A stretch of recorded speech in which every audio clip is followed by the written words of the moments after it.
សុមាវតីនិងប្តីរបស់នាងសុភ័ក្របានរៀបការជាមួយគ្នាអស់រយៈពេល2 ឆ្នាំមកហើយ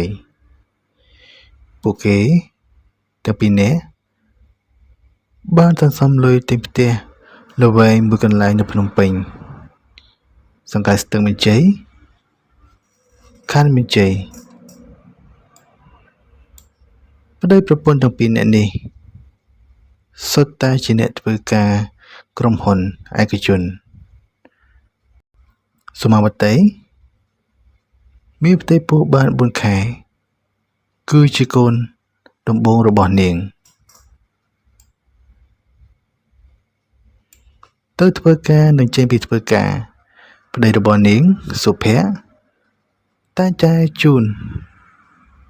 និងទៅយកនាងជានិច្ចនាពេលថ្ងៃមួយ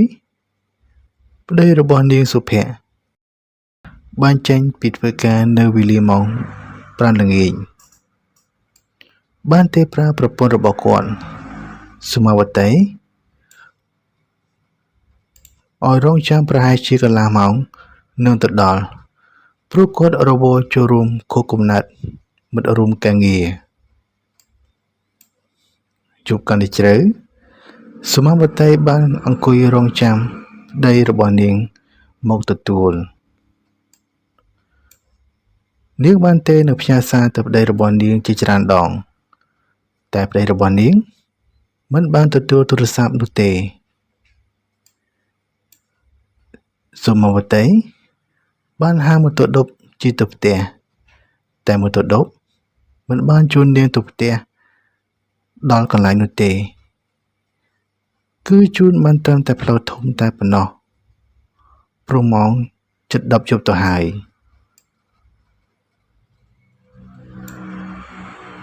សុមាវតីបានដើរទៅផ្ទះដោយខ្លួនឯងតាមផ្លូវដង្ហើមតូចផ្លូវចូលផ្ទះមានសភាពឆ្ងាត់ជ្រងំដើរមិនបានប៉ុន្មានផងនាងក៏បានជួបក្រុមក្មេងស្ទាវញៀនថ្នាំស្ទាក់ផ្លូវដោយប្លន់ជោគលុយនឹងបានចាប់រំលោភនាងរហូតតតែបាត់បង់ជីវិត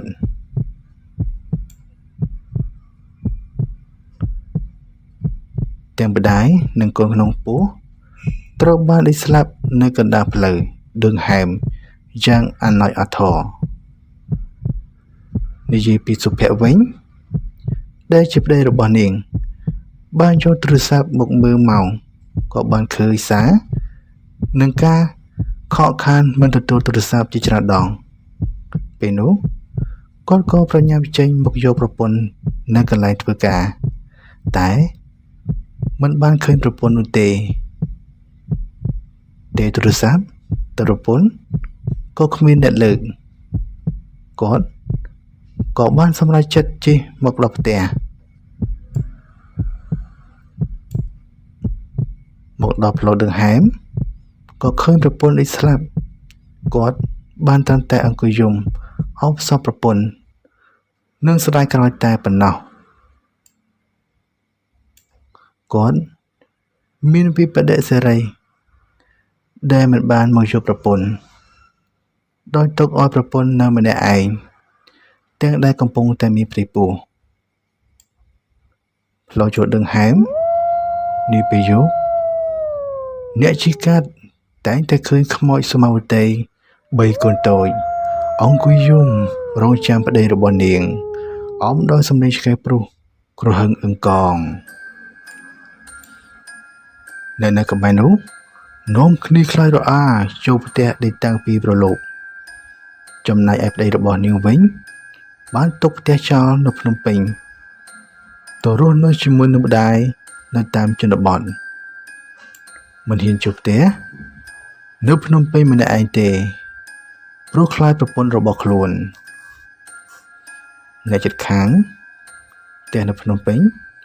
តែងតែឃើញភ្លឺចង្កៀងឆេះផ្លុងនិងឮសំឡេងខ្មោចនៃសុមាវតីបំពេកូនជារៀងរាល់យប់ខ្លះនាងក៏បានទៅគោះទ្វារអ្នកជិតខាងទាំងកណ្ដាលយប់ដោយសួរថាមានឃើញប្តីរបស់ខ្ញុំទេ អ្នកជិតខាងឮដូច្នេះក៏នាំគ្នាផិតភ័យសងំមិនបានឆ្លើយអ្វីឡើយ